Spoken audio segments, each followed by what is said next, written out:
with Mimi, and today we're going to talk about there's a lot of people trying to get their special person. And some people are just looking for some companionship, and some people have a specific person that they are trying to attract.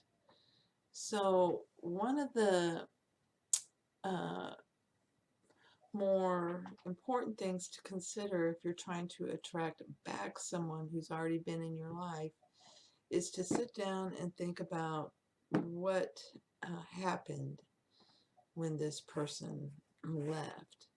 Now, a lot of people discover these laws and know that they are the ones who made the story and pushed them away, or they left or acted in a way that they left and they pushed them away. And they have this knee jerk reaction that they really want this person back because they feel guilt. They feel guilty that they had those thoughts and they pushed this person away. Now, if you really sit down and think about it, there's two things you need to consider is look at it and determine what was the message to you from this person that you were doing that drove them away. Now, yes, you were thinking ugly things about them, but you need to remember that it's really you. People who don't love themselves, well, they think people who do love them are stupid. And eventually that thought of you're stupid because you love me because I don't love myself, and if I don't love me, how can you love me, you stupid person? It gets uglier and uglier and uglier until it just explodes. And then this person leaves. So if you don't love yourself, you're going to attract somebody else to you who does not love you, love themselves either. When you begin to love yourself, when you begin to demand the respect or whatever it is that you've not been getting, then that person does one of two things. They change or they go away. Now, a lot of people think, oh, but it was so wonderful and it was so beautiful, and then it became this, you know. Well, you need to think about how it went there because something happened that caused you to stop thinking they were wonderful and beautiful and magnificent to, wow, what a dick, or what a bitch, or whatever it is. So, in understanding that, you come to understand yourself. It's really about understanding self because whatever you vibrate is causing all the things that happen in your life. You are a spiritual being having a human experience. In order to learn, you need to learn. So in order to learn, you need to sit back and look at it. If you just knee jerk out of the guilt and you use the law of liberty, you want them back, you imagine them back, well, you're going to get them back. But it's going to be like Pet Cemetery. They're going to come back, but they're not going to be like you think they were going to be because you haven't changed.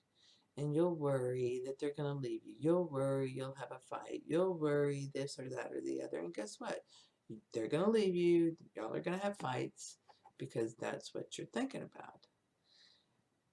It's old habits, usually. It's a habit you got into with this person. And then when you get them back, because you use the law of liberty, it doesn't care what you believe. Here you go. You can have it. But once you have it, all the other laws, there's 12 laws altogether, and 10 deal with belief and telling you how this is an environment of belief and how all that works. A lot of people confuse the law of attraction so into being the law of liberty, and that's not what it is at all. The law of liberty will bypass all your beliefs and bring it to you. The law of attraction is like thoughts and beliefs attract like circumstances, conditions, events, and people into your life. So if you don't look at your thoughts and beliefs and get rid of the ones that don't serve you, then the ones that show up are out to get you. They're not going to serve you. They're going to beat on you. So you don't want a pet cemetery type of situation. And a lot of times you know that deep down inside.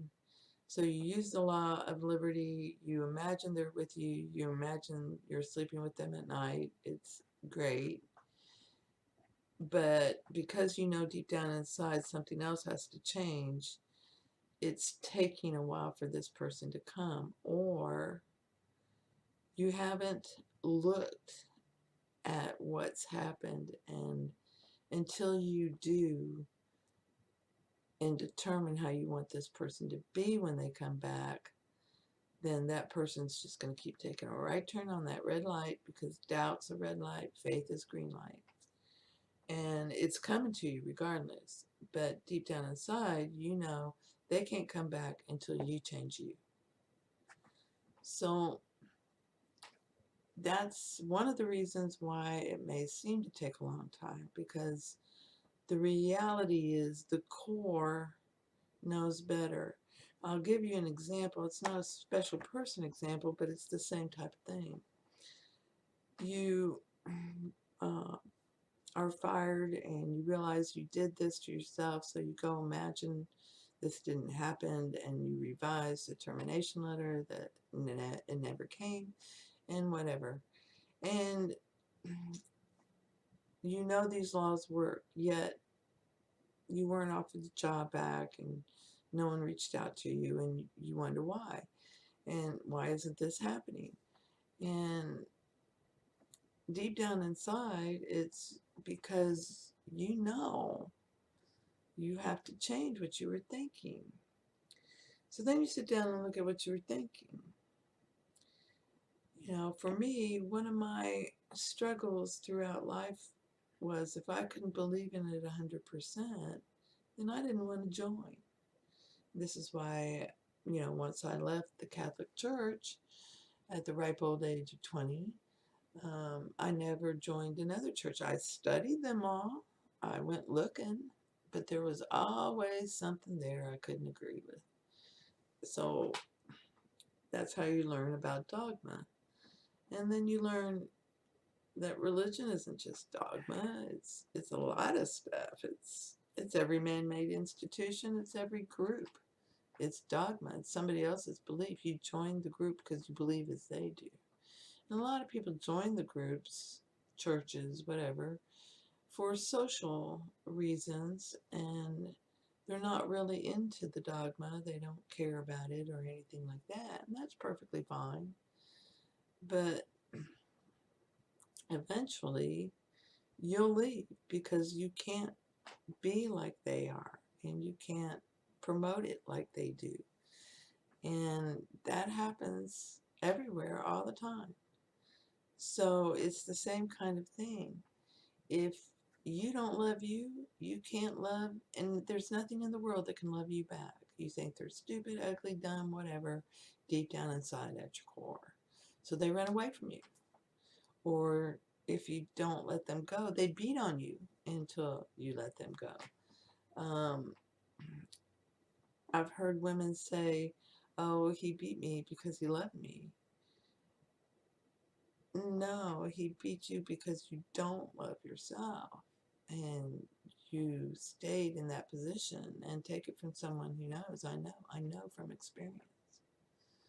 So if you want to stop the bully victim cycle with your special person, and you want a great happy life with your special person, the first thing you have to do is make yourself happy, love yourself, and then that's what you start attracting, is people who love themselves, who can love you back. And if you want a specific person, then you need to, again, first deal with yourself, love yourself, start understanding that, and then start filling that special person up with love. not just love for you, but love, divine peace, divine law and order. Fill them up with that in your imagination. It's not hard to do. It's very easy to do. And you're praying for another. You're mediating man to God for another, and you're helping them heal. Because the reality is, by thinking that way, you've robbed that person of their birthright. And that's what you feel guilty about. Well, don't feel guilty about it. Be happy you know now. Throw that guilt away. Throw doubt and fear away. None of that matters. All that does is screw up and gummy up the works. Just love yourself and then pray for them. Pray that divine law and order govern their lives. Pray that divine love saturates their minds. Pray that divine peace fills their body and souls, and that infinite intelligence guides them in all ways. All these things are of God. That's the God within you.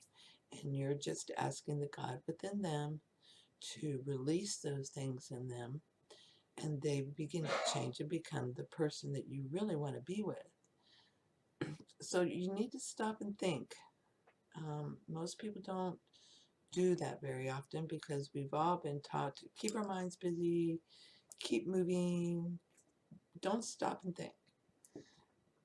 And that's the most important thing you can do, is to take time and stop and think and throw away the thoughts and beliefs that do not serve you. The other thing you need to remember when you're trying to manifest things is you must persist no matter what, even while you're working through these, um, you know, things of loving yourself and that kind of thing. Still sleep with them at night. You don't have to constantly be doing SATs, the state again to sleep. You don't have to keep doing that. And a lot of people don't understand that. That's just a tool for you to use. If that resonates, feels good to you, great. Lullaby method is another one. There's a million different tool sets out there.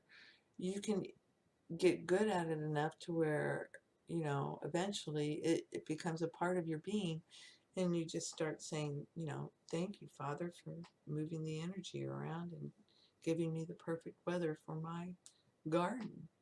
I mean, this happened last night. We were supposed to have 40-mile-per-hour winds and these great big thunderstorms coming through. And, I have young tomato plants and young pepper plants out in my garden. And so as the weatherman was saying that, I told myself, yeah, no, I don't believe that. Thank you, Father, for giving me the perfect weather for my garden. We got a couple of thunder rumbles around 9 o'clock and nothing. No rain, no wind. It was all north of us. So you can even do that, with your special person. Thank you, Father, for bringing X into my life. That's it. That's it. And then go on. You don't have to do the SATs. You don't have to do all that. You can, and it's a tool you can use. But you can also just assume. It's the assumption that matters. The tool helps you assume. When you do an I remember, that's putting it in the past. It helps you assume. So a lot of people don't understand that you have to keep going back to the well unless you fix yourself. So if you don't want to have to keep going back to the well, you have to fix yourself. So that's your moment with Mimi today. And I'm happy to help you in whatever things you're dealing with and fixing yourself. It's the greatest work you can do. And all I can say is I love you. I don't care what you say or do. I know who you are, and I love you. Blessings to you. Thank you. Thank you for being you.